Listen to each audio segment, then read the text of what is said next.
Case होते हैं, एक होता है स्टेबल, दूसरा होता है अनस्टेबल और तीसरा होता है न्यूट्रल। स्टेबल कब होती है बॉडी? जब बॉडी में पोटेंशियल एनर्जी मिनिमम होती है तो उस केस में बॉडी होती है स्टेबल में। अब यहाँ पे अपन देख सकते हैं ये बॉडी है लोवेस्ट पॉइंट पे, तो इस टाइम इसमें जो पोटेंशियल एनर्जी होगी वो होगी मिनिमम, तो यहाँ पे बॉडी है स्टेबल कंडीशन में। जब पोटेंशियल एनर्जी मैक्सिमम होती है तो उस कंडीशन में बॉडी आ जाती है अनस्टेबल कंडीशन में। अगर ये पार्टिकल यहाँ से ऊपर की तरफ आ जाए तो इसमें जो पोटेंशियल एनर्जी है वो होगी मैक्सिमम और ये बॉडी किस में है? अनस्टेबल में है।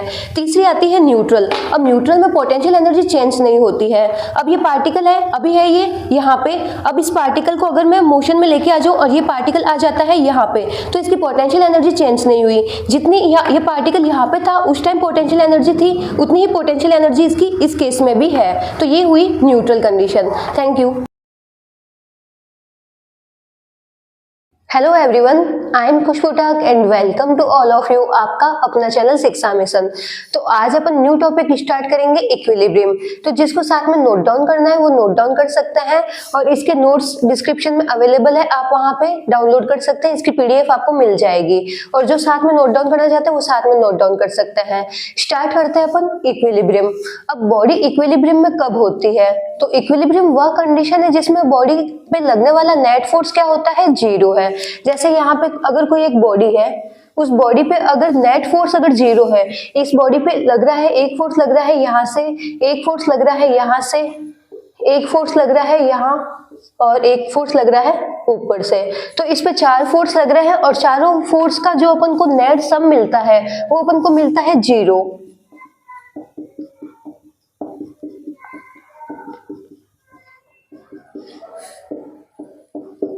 अगर बॉडी पे लगने वाला नेट फोर्स अगर जीरो होता है तो अपन बोल सकते हैं कि बॉडी है इक्विलिब्रियम में। अगर एक बॉडी है उस पे जितना फोर्स इस साइड से लग रहा है उतना ही फोर्स इस साइड से लग रहा है, तो दोनों ही फोर्स आपस में अगर अपन उनका वेक्टर सम करेंगे तो दोनों ही फोर्स आपस में एक दूसरे को कैंसिल कर देंगे, तो बॉडी पे लगने वाला नेट फोर्स हो गया जीरो। और जैसे ही नेट फोर्स अगर जीरो होता है तो होती है बॉडी इक्विलिब्रियम में। अब इसके 3 केस अपन देखते हैं, एक होता है स्टेबल, दूसरा होता है अनस्टेबल और तीसरा होता है न्यूट्रल। स्टेबल, अनस्टेबल, न्यूट्रल, ये किस पे डिपेंड करता है? ये डिपेंड करता है पोटेंशियल एनर्जी पे। तो पोटेंशियल एनर्जी के बेस पे अपन बोलते हैं कि बॉडी स्टेबल है, अनस्टेबल है या न्यूट्रल है। तो अपन देखते हैं यहाँ पे पोटेंशियल एनर्जी।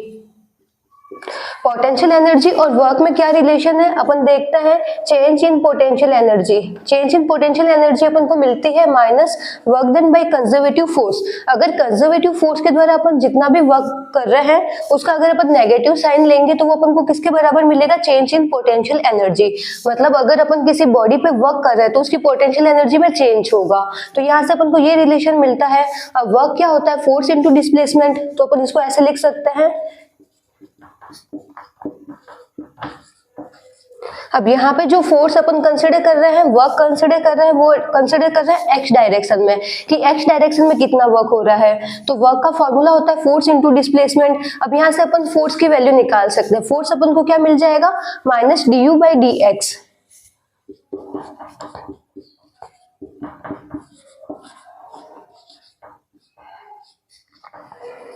तो यहाँ से अपन को फोर्स मिला minus D by D x. अगर अपन को पोटेंशियल एनर्जी गिवन हो और अगर अपन उसका डिफरेंशिएशन करेंगे और उसका माइनस साइन लेंगे तो वो अपन को किसके बराबर मिलेगा? फोर्स के बराबर। और बॉडी इक्विलिब्रियम में कब होती है? जब बॉडी पे लगने वाली नेट फोर्स होती है जीरो। तो अगर ये वाली फोर्स की वैल्यू अगर अपन को जीरो मिल गई तो अपन बोल सकते हैं कि बॉडी इक्विलिब्रियम में है। तो यहाँ पे इक्विलिब्रियम का केस देखते हैं, बॉडी पे लगने वाली नेट फोर्स होती है जीरो।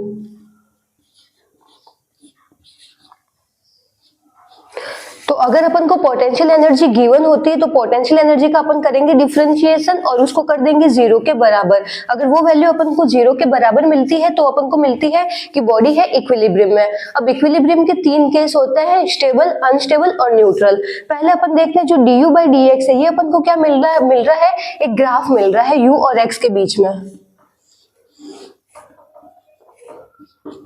पोटेंशियल एनर्जी और डिस्प्लेसमेंट के बीच में अगर अपन को एक ग्राफ मिलता है, वो ग्राफ मिलता है अपन को कुछ इस तरीके से। तो अपन देख सकते हैं जो डी बाई डी एक्स है ये क्या है? स्लोप तो ये du by dx हो गई अपनी स्लोप, और स्लोप मतलब ये क्या है, नेगेटिव स्लोप, इसके आगे है नेगेटिव साइन, मतलब अपन जो ये ग्राफ ड्रॉ कर रहे हैं उसका अपन लेंगे स्लोप, और स्लोप कैसे लेंगे अपन, नेगेटिव स्लोप। और स्लोप क्या होता है, स्लोप होती है tan थीटा।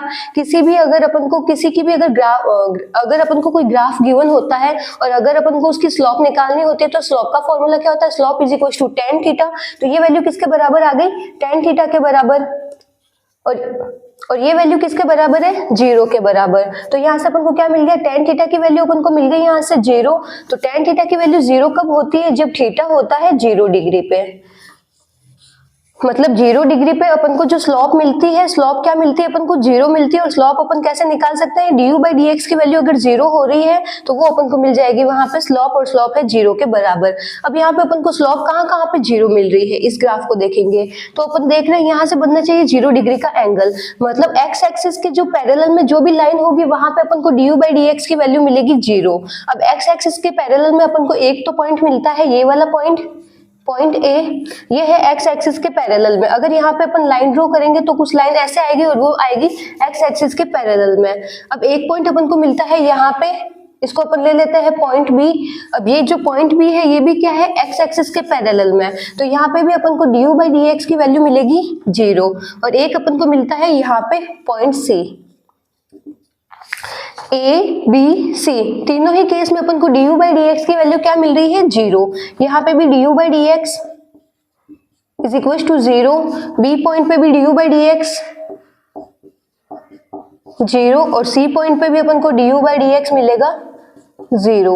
ये 0 क्यों मिलता है, क्योंकि अपन को स्लोप है, स्लोप क्या मिल रही है, स्लोप मिल रही है अपन को 0, और स्लोप 0 कब होती है, x एक्सिस के पैरेलल में अगर कोई भी लाइन होगी तो वहां पे अपन को स्लोप मिलेगी 0। तो a b c, 3 पॉइंट पे अपन को स्लोप मिलेगी 0। अब यहाँ पे अपन देखते हैं मैक्सिमा, मिनिमा और एक अपन को मिलेगा कांस्टेंट। तो अपन को वो 3 टर्म देखनी है, तो पहले जिसको नोट डाउन करना है नोट डाउन कर लो। तो अपन देखते हैं जहाँ पे अपन को du by dx की वैल्यू 0 मिलती है वहां पे अपन को बॉडी मिलती है इक्विलिब्रियम में, और इक्विलिब्रियम वह कंडीशन है जिसपे बॉडी पे लगने वाली नेट फोर्स 0 होगी। तो बॉडी पे लगने वाली नेट फोर्स 0 अपन को कहाँ कहाँ मिलती है, ए पे, बी पे और सी पे। अब यहाँ पे 3 केस है, एक अपन देखेंगे मैक्सिमा, मिनिमा और कांस्टेंट। जो अपन देखते हैं ये स्टेबल, अनस्टेबल और न्यूट्रल, ये कंडीशन अपन देखते हैं पोटेंशियल एनर्जी के बेस पे कि इसमें पोटेंशियल एनर्जी कितनी है। तो फर्स्ट केस है मैक्सिमा, कि पोटेंशियल एनर्जी मैक्सिमम कब होगी, तो ये अपन देखेंगे। अगर अपने पास में du by dx है तो अपन चेक कर लेंगे, du by dx की वैल्यू अगर 0 आती है तो वहां से तो अपन चेक कर लेंगे इक्विलिब्रियम की कंडीशन। और अगर अपन को मैक्सिमा चेक करना है तो यहाँ पे अपन करेंगे इसका डबल डिफरेंशिएशन। अगर इसकी वैल्यू मैक्सिमा के लिए क्या होनी चाहिए, 0 से छोटी। अगर अपन पोटेंशियल एनर्जी का डबल डिफरेंशिएशन करेंगे और ये वैल्यू अपन को 0 से छोटी मिलती है तो उस केस में अपन बोल सकते हैं कि पोटेंशियल एनर्जी है मैक्सिमम। अब मिनिमम अपन को कब मिलेगी, इसकी जस्ट ऑपोजिट। अगर पोटेंशियल एनर्जी का अपन डबल डिफरेंशिएशन करते हैं और उसकी वैल्यू अगर 0 से बड़ी आती है तो उस केस में अपन बोल सकते हैं कि पोटेंशियल एनर्जी क्या है, मिनिमम है। और कांस्टेंट के लिए इक्वल टू आ जाएगा 0।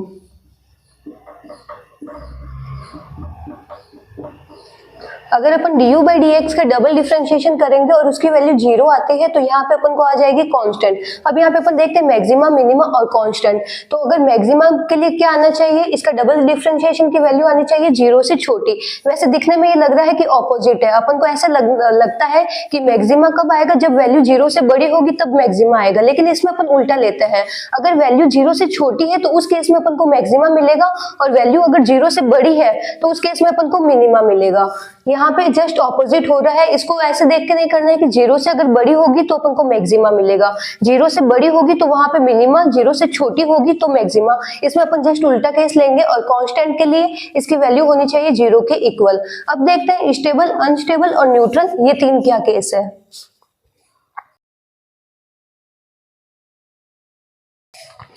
स्टेबल के लिए जो पोटेंशियल एनर्जी है, अब यहाँ पे अपन ले रहे हैं ये एक बॉडी है, उस बॉडी, ये बॉडी कहाँ है, ये जो रिंग है, रिंग के लोवेस्ट सरफेस पे है। तो यहाँ पे ये सरफेस है और सरफेस पे अपन पोटेंशियल एनर्जी को 0 एज्यूम करते हैं। तो यहाँ पे अपन देखते हैं यहाँ पे इस पे पोटेंशियल एनर्जी कितनी होगी, इसमें पोटेंशियल एनर्जी होगी 0। तो अपन देख रहे हैं जो पोटेंशियल एनर्जी अपन को क्या मिल रही है, मिनिमम मिल रही है। तो स्टेबल के लिए एक कंडीशन है कि उसमें पोटेंशियल एनर्जी होती है मिनिमम। तो ये वाली केस हो गया अपना स्टेबल। अगर यहाँ से मैं बॉडी को डिस्प्लेस करूँ तो ये डिस्प्लेस करूं तो ये थोड़ा सा ऊपर जाएगा और वापस कहाँ आ जाएगा, इसी पोजीशन में ये वापस आ जाएगा। तो स्टेबल के लिए मिनिमा अपन को कैलकुलेट करना होता है और मिनिमा के लिए अपन को ये केस देखना होता है जो du by dx का अपन डबल डिफरेंशिएशन करते हैं और इसकी वैल्यू 0 से बड़ी होनी चाहिए और इसमें पोटेंशियल एनर्जी क्या होती है, मिनिमम होती है। अगर पोटेंशियल एनर्जी मिनिमम है तो वो केस हो गया स्टेबल। और स्टेबल में ये जो रिंग है, रिंग में अपन देख रहे हैं जो ये मास है ये कहाँ है, लोवेस्ट पॉइंट पे, क्योंकि लोवेस्ट पॉइंट पे पोटेंशियल एनर्जी मिनिमम होती है। यहाँ से अगर अपन इसको थोड़ा सा भी अगर डिस्प्लेस करेंगे तो ये थोड़ा सा मूवमेंट करेगा और मूवमेंट करके वापस कहाँ आ जाएगा, इसी पोजीशन में। तो ये हो गया स्टेबल।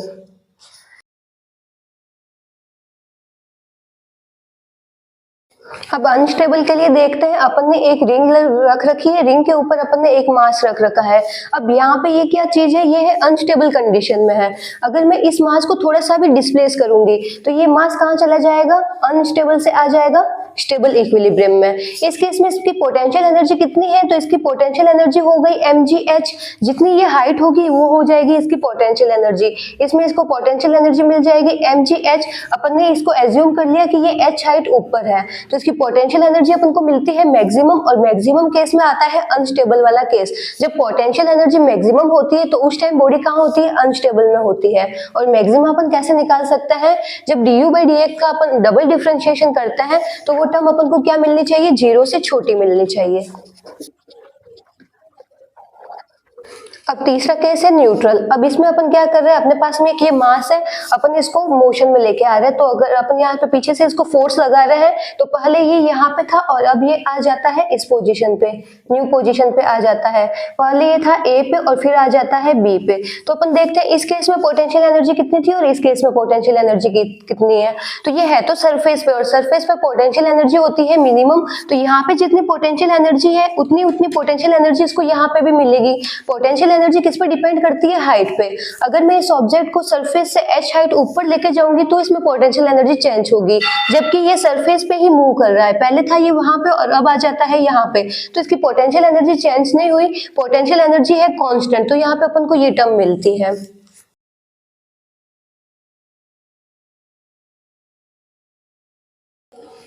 तो तीनों केस अपन देखते हैं, स्टेबल, अनस्टेबल, न्यूट्रल। सबसे पहले तो अपन ने देखा इक्विलिब्रियम क्या होती है, बॉडी पे लगने वाली जब नेट फोर्स 0 होती है तो उस केस में अपन बोलते हैं कि बॉडी है इक्विलिब्रियम में। फिर अपन देखते हैं इसमें 3 केस होते हैं, स्टेबल, अनस्टेबल और न्यूट्रल। ये किस पे डिपेंड होते हैं, पोटेंशियल एनर्जी पे। तो पोटेंशियल एनर्जी और वर्क के बीच में आपस में रिलेशन अपन को मिलता है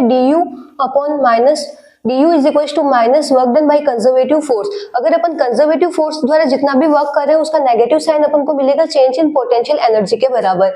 यहाँ से अपन देखते हैं जो वर्क क्या होता है, fx dx।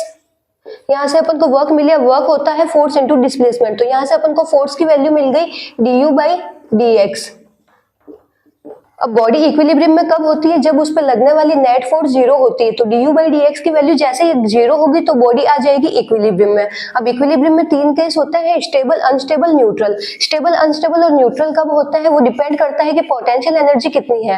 पोटेंशियल एनर्जी अगर मैक्सिमम होगी तो वो होगा अनस्टेबल, पोटेंशियल एनर्जी मिनिमम होगी तो वो होगा स्टेबल, और पोटेंशियल एनर्जी कांस्टेंट होगी तो वो केस होगा न्यूट्रल। तो यहाँ पे खत्म होता है इक्विलिब्रियम। नेक्स्ट लेक्चर में अपन करेंगे इस पे बेस्ड न्यूमेरिकल क्वेश्चन। जिसको भी डाउट है वो कमेंट सेक्शन में क्वेश्चन पूछ सकता है, और नेक्स्ट टॉपिक करेंगे अपन कल से। Thank you.